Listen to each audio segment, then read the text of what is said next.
11টা মাস ঠিক আছে, গুনায় গুনায় তুমি বরবাদ হয়ে গেছ। 11 মাস আমারে ডাকতে সময় পাও নাই, ঠিক আছে। এখন যদি ভুল বুঝতে পারো তো বান্দা ঠিক আছে, 11 মাস থেকে কমাইয়া আইনা আমি 1 মাস তোমার কাছে সুযোগ চাইলাম।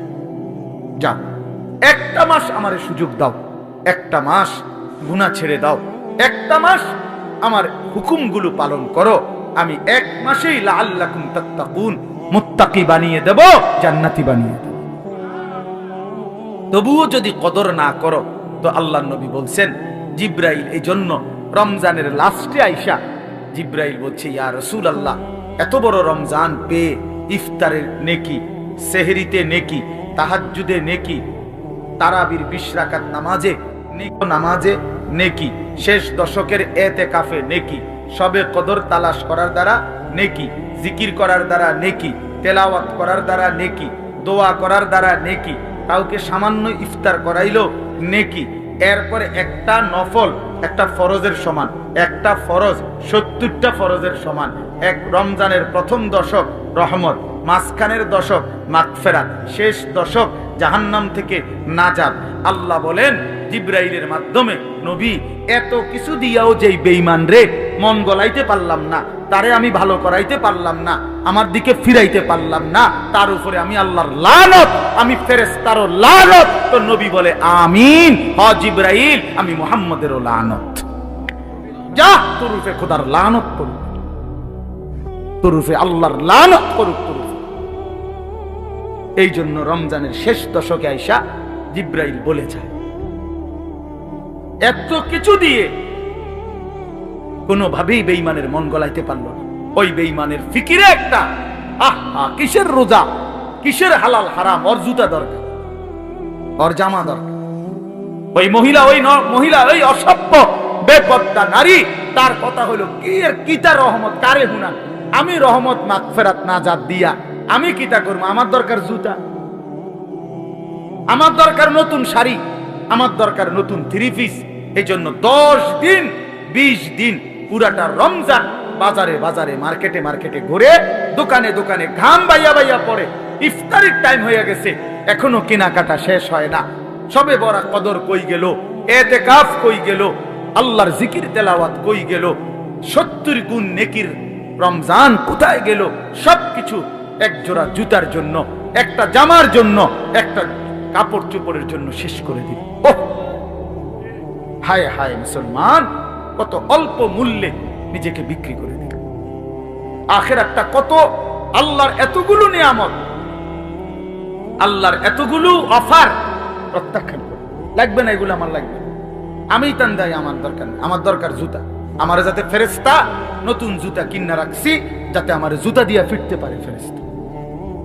হ্যাঁ হ্যাঁ, ফেরেশতাও এই জন্য বলে রাখে যে শুনো বোন, তোমার জুতা দিয়েই ফিটমু, মনে রেখো। বেপরদিগি আল্লাহর দেওয়া রমজান, এত বড় দামি সময়ে তুমি বাজারে বাজারে ঘুরে, একটা সেকেন্ড। আমার শায়েখ আল্লামা মুফতি মুশতাকুন নবী সাহেব হুজুর বলে, হায় মুসলমান, রমজানের এক একটা সেকেন্ড ছিল হীরার মতো, মণি মুক্তার মতো। হীরা ফেলে মাটি নিলাম, মাটি নিলাম। এক জোড়া জুতা তো আগেও কিনতে আসতাম, অহন কিনা যায় না। কথা বলেন না কেন? এখন বাজারে তো কোনো জুতা নাই, এখন বাজারে তো কোনো 3 পিস নাই, এখন বাজারে তো কোনো গহনা নাই, কিছু নাই বাজারে এখন। তো তাইলে এখন কিনা যায় না, এখন কিনা যায় না। এই জন্য এখন ফিকির করে, যদি দরকারি হয় কিনার, অসুবিধা নেই, কিনেন। হালাল কাপড় কিনা তো না যায় না, তো এখন কিনেন। এখন আমি গতকালকে আমার পুরা ফ্যামিলির যার যা কাপড় পাঞ্জাবি, আমার আত্মীয় স্বজন ভাই বেরাদরদের মধ্যে এবং আত্মীয় স্বজনের মধ্যে যাদের যা কাপড় দরকার, বিবি লিস্ট করে দিছে। একসাথে গতকালকে ঢাকা থেকে 27,000 টাকার কাপড় সব কিনে রয়েছে। খালাস করলো, খালাস সব, একের বাচ্চা কাচ্চা বুড়া গাড়া জিরু সাইজ সব কিনার ওই যে, এগুলো আবার সিলাই লাও যাও। ঈদের কেনাকাটা শেষ। বুঝাইতে চাইলাম, ইচ্ছা করলে সম্ভব কিনা বলেন, ইচ্ছে করলে সম্ভব কিনা? না, আমাদের বয়স্করা বাবারা স্বামীরা বেডিতে রে বাজারে পুরা ডাইরেক্ট বন্দুক দিয়ে দে, যা তোরে ছাড়িয়ে দিলাম, প্রত্যেক দিন বাজারে যাইবে, আজকে জুতা, কালকা শার্ট, পরশু জামা, একটা একটা করে কাপড় কিনতে, একটা একটা জুতা কিনতে মহিলা বাজারে বাজারে ঘুরে। তাহা রমজান তাইলে কার জন্য? রহমত মাগফিরাত কার জন্য? নাজাত কার জন্য? বলেন কার জন্য? কার জন্য বলেন? আফসোসের বিষয়, আমরা যদি কদর না করি তো মুমিন, আমরা যদি কদর না করি কার জন্য বলেন? ইনসাফ করে বলেন, ইনসাফ করে বলেন। মাহে রমজান তাহলে কার জন্য? আমাদের জন্য না? কথা বলেন না কেন? আমাদের জন্য কিনা বলেন? অতএব দয়া করে বুঝতে শিখেন। আল্লাহ তাআলা বলছেন, ইয়া আইয়ুহাল্লাযীনা আমানু কুতিবা আলাইকুমুস সিয়াম কামা কুতিবা আলাল্লাযীনা মিন ক্বাবলিকুম লাআল্লাকুম তাত্তাকুন। আল্লাহ তাআলা বলেন, হে ঈমানদারগণ, তোমাদের উপরে রোজা ফরজ করা হলো যেমনটা তোমাদের পূর্ববর্তীদের উপরে ফরজ করা হয়েছিল। কেন? লাআল্লাকুম তাত্তাকুন, আমি তোমাদেরকে মুত্তাকি বানাইতে চাই, মানে জান্নাতি বানাইতে চাই। তাহলে রমজানকে কদর করলে কি মিলবে? জান্নাত মিলবে। বলেন না কি মিলবে? আবার বলেন কি মিলবে? জান্নাত। এজন্য নওজোয়ান, কিশোর, তরুণ, বয়স্ক, বাবা সবাই মিলে সিদ্ধান্ত নেন, ইনশাআল্লাহ এবারের রমজান হোক পরিবর্তনের রমজান। বলেন ইনশাআল্লাহ, বলেন ইনশাআল্লাহ। আপনাদের কাছে অনুরোধ আমার বাবা, আমিও, আপনারাও সবাই মিলে যার যেই গুনার অভ্যাস মাহে রমজানে ছেড়ে দেন। সিদ্ধান্ত নেন, এখন থেকে প্রস্তুতি নেন, এখন থেকে আল্লাহর ইবাদতে লেগে যাবেন। 5 ওয়াক্ত নামাজ পড়বেন, 20 রাকাত পূর্ণ তারাবি পড়বেন। তারাবি পড়বেন কয় রাকাত? আবার বলেন, আবার বলেন, আবার বলেন, জোরসে বলেন, আরো জোরে। জোর হলো না, জোরে জোরে। 8 রাকাত কোনো তারাবি নেই, 8 রাকাত কোনো তারাবি হয় না। বলবেন সোজা কথা, তারাবি কয় রাকাত? হ্যাঁ, অতএব মেহেরবানি করে 20 রাকাত পূর্ণ তারাবি পড়বেন। বলেন ইনশাআল্লাহ। নওজোয়ান ভাই, তোমাদের কাছে হাত জোর করে অনুরোধ, বন্ধু আমার, প্রিয় ভাই আমার, তোমরা মেহেরবানি করে, প্রিয় ভাই, গুনাহের এই রাস্তা ছেড়ে দাও বাপ। সুখ আসবে না, সুখ আসবে না বাপ, সুখ আসবে না। বাস্তব কথা হলো, আমার একটা দিলের ইচ্ছা হলো, হাতে যদি কেউ মোবাইলটা বন্ধ রেখে আমাদের চেহারার দিকে, আল্লাহর কোরআনের দিকে আন্তরিকতা নিয়ে কথা শুনে, তো বরকত হয়, মানে দিল জমে, অন্তরের মধ্যে একটা ভাবনা তৈরি হয়, কিছুটা হলেও ফিকির আসে। কিন্তু মোবাইলটা হাতে থাকলে আপনার সারাক্ষণ এখানে নজর পড়ে, একটু পর পরে ওটার দিকে তাকাইতে মন চায়, ইচ্ছায় কিংবা অনিচ্ছায়। ভেতর থেকে বারবার এই কথাটা মনে আসে যে আমার মোবাইলটাতে উঠতেছে কিনা, ঠিক মতো আসতেছে কিনা, একবার বড় করে, ছোট করে, আগায়, ফিচায়। এই কারণে বেচারার মোবাইলে ঠিক আছে, কিন্তু নিজের জন্য, নিজের দিলের মধ্যে কিছু আর আসে না, অন্তরে কিছু জমে না। এই জন্য আমি বিষয়টা একটু কঠোরভাবে বলি যে অল্প হোক, আধা ঘন্টাই শুনেন, 1 ঘন্টাই শুনেন, মনোযোগ দিয়ে শুনেন, তাইলে দেখবেন জিন্দিগি ধীরে ধীরে পরিবর্তন হয়। বয়স্ক অনেক লোক আছে যাদের অনেকের অভ্যাস এরকম যে জুমার নামাজের দিন বয়ান হয়, উনি বসে বসে জুরায়। এই চাচারা কখনোই বদলায় না, যেমন আছে এমনই পড়ে থাকে। বিড়ি খায় তো বিড়িয়ে খায়, চা দোকানে আড্ডা দেয় তো আড্ডাই দেয়, টেলিভিশন দেখে, নাচ গান দেখে, তো এই বদ অভ্যাস 60 বছরও আর ছোটে না। কথায় কথায় গালিগালাজ করে, তো এই বদ অভ্যাস আর ছোটে না। কেন? আল্লাহর কথার প্রতি আন্তরিক না। নাই তো 30 বছর জুমার বয়ান শুনবার পরে একটা মানুষ তো পরিবর্তন হওয়ার কথা।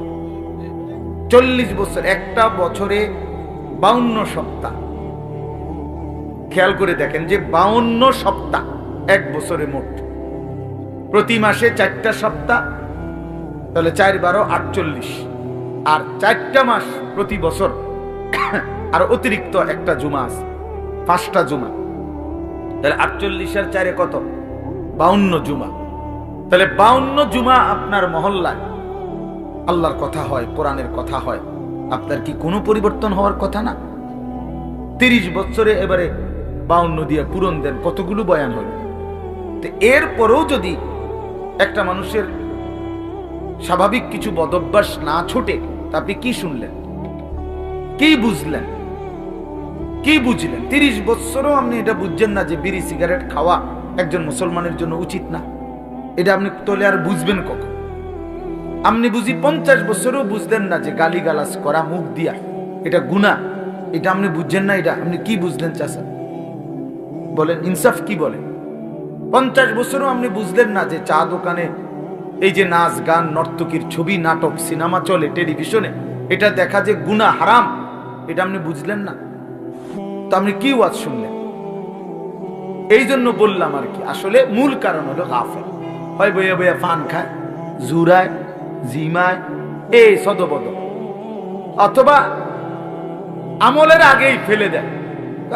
বলে তো কথা তো হুননি, হুজুররা তো কয় ভালো লাগে, কয় কথা তো ঠিকই কয়, মানলে তো ভালো আসিল, পারিত না, বা এটা কইয়া উড়াই দিল আর কি, মানে এটা ফেলে দিল আর কি। এটা কথা হলো মিয়া, আপনি পারবেন না অথচ আল্লাহ আপনারে করতে বলছে, তো এটা তো জুলুম। আর আল্লাহ তো এমন জুলুম করতে পারে না। কোন বান্দা পারবে না অথচ তাকে আল্লাহ তাআলা সেই হুকুম পালন করতে বলছেন, এটা কি জুলুম না? কথা বলেন না কেন? এটা জুলুম কি না বলেন? আমি বাঁকাই হইতারি না, আপনি আমার এখন রুকু দিতাম, তো এটা জুলুম না? আমি নিচের দিকেই যাইতারি না, আপনি আমারে বলেন সেজদা দিতে, তা আমার উপর এটা জুলুম হবে না? তো তা আল্লাহ তাআলা আমাদেরকে রুকু দেওয়ার সেজদা দেওয়ার তৌফিক যোগ্যতা দিছে কিনা? তো তো জুলুম করলো বলেন? আমারে বলছে রাস্তার নারী দেখলে চোখ নিচের দিকে নামাই নিতে, এখন আমার চোখ নিচের দিকে নামে না, ঘাড় বাঁকা হয় না, তখন না আমায় বলতাম যে আমার উপরে জুলুম করছে। এখন আমাদের ঘাড় নিচের দিকে নামানো যায় কিনা? তো তাইলে অসম্ভবের কি? আমারে সুদ হারাম করছে, তো আমার জন্য কি ব্যবসা বা উপার্জনের বৈধ কোনো পন্থা রাখে নাই? কথা বলেন তো। তাহলে সমস্যা কোথায়? কোনখানে আটকাই গেলেন? আপনি পারেন না যে কইলেন কিতা পারেন না? আপনি কি বিড়ি খানা ছাড়তারেন না? আপনি ডাক্তার বললে ডায়াবেটিস রুগী 30 বছরের অভ্যাস, যে বেটার চিনি ছাড়া চা খায় না, সেই বেটা চিনি ছাড়া চা খায় না, তো তো এটা ছাড়লেন কেমনে? 50 বছরের অভ্যাস মিষ্টি খাওয়া, এই লোকটা ছেড়ে দেয় না ডাক্তার বললে? তো আপনার ডাক্তার বললে মিয়া সামান্য দুনিয়ায় বাঁচার জন্য এত কিছু প্রিয় জিনিস ছেড়ে দিলেন, ডাক্তার বলার কারণে গরুর গোশত খাওয়া ছেড়ে দিলেন, অথচ আপনি জানেন ডাক্তারের আব্বাও যদি বাইকটা দেয় আমনেরে, তারপরও তো আপনি মরে যাবেন। মরবেন না? কথা বলেন না কেন? MBBS ডাক্তার যদি বাইকটা দেয় আপনার শরীরের ভিতরে, আপনি মরতেন না? তো তাইলে এরপরও তো আপনি নিশ্চিত মৃত্যু আমাদের আসবেই। শতবার সেফ থাকলেও, শরীরের 1000 কোটি যত্ন নিলেও, 100বার ডাক্তারের প্রেসক্রিপশন পরামর্শ মেনে চললেও মৃত্যু কি হবে না? তো তারপরেও তো এগুলো ছেড়ে দিলেন, তো জাহান্নামের ভয়ে গুনাহ ছাড়বেন না কেন? আল্লাহর নাফরমানি ছাড়বেন না কেন? আল্লাহর ভয়ে বিড়ি খানা ছাড়বেন না কেন? জাহান্নামের ভয়ে টেলিভিশন দেখা ছাড়বেন না কেন? জাহান্নামের ভয়ে গালিগালাজ দেওয়া ছাড়বেন না কেন? বলেন, ইনসাফ করে বলেন। এই জন্য বাপ মূল বক্তব্য এই কথাটা যে মনোযোগী হওয়া দরকার, আন্তরিকতা নিয়ে শুনলে। ওই ভাই তোমরা এনে দাঁড়ায় আছো কি বুঝে? এই ছেলেরা ওনে বসো, যাও যাও, যে দূরে শোনো ভাই, বসে শোনো। তাহলে এই জন্য বললাম আমি আপনাদের কাছে আমার অনুরোধ, প্রত্যেকেই দেখেন, আমরা এটা যৌক্তিক কথা হলো যে আল্লাহর কোরআনের প্রতি আন্তরিক না হলে জিন্দেগি বদলাবে না। আপনি পারতেন না, এত সোজা না।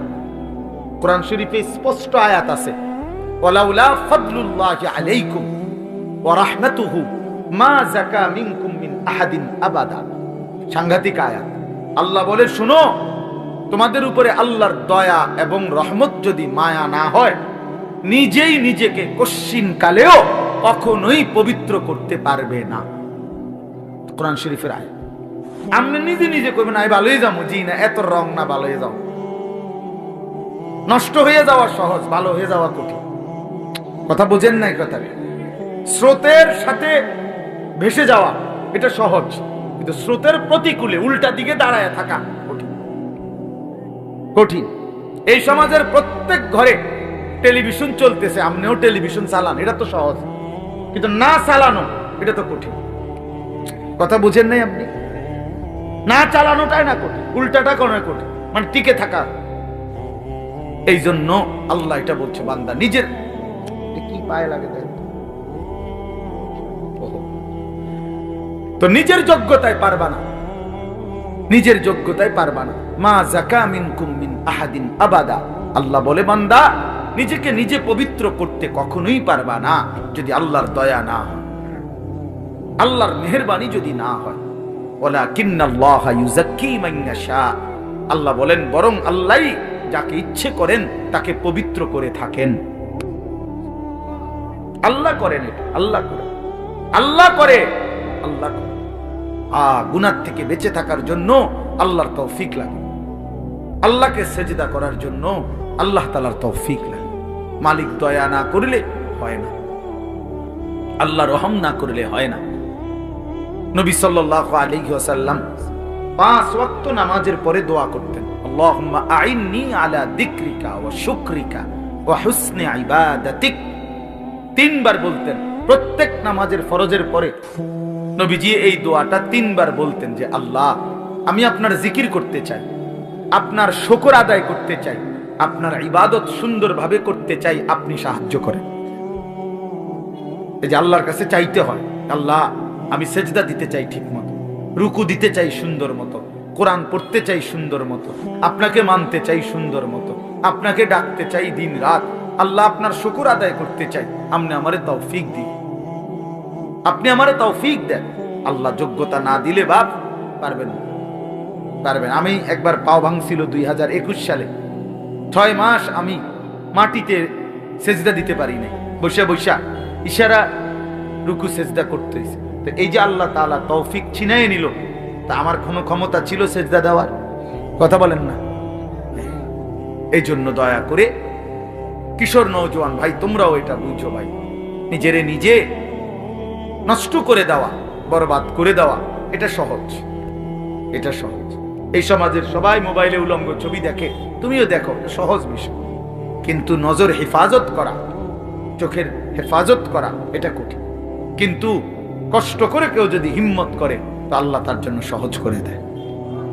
ওমান ইয়াত্তাকিল্লাহা ইয়াজআল লাহু মাখরাজা, আল্লাহ বলছে যে আমাকে ভয় করে গুনাহ ছেড়ে দেয়, আমি তার জন্য সর্বাবস্থায় আমি আল্লাহ তার জন্য রাস্তা করে দেই, আমি তার জন্য সহজ করে দেই। আগে আল্লাহর জন্য ফিরতে হয়, আল্লাহর দ্বীন মানার জন্য সিদ্ধান্ত থাকতে হয়, আল্লাহর দিকে আসতে হয়, ঝুঁকতে হয়, মনোযোগী হইতে হয়, আন্তরিক হইতে হয়।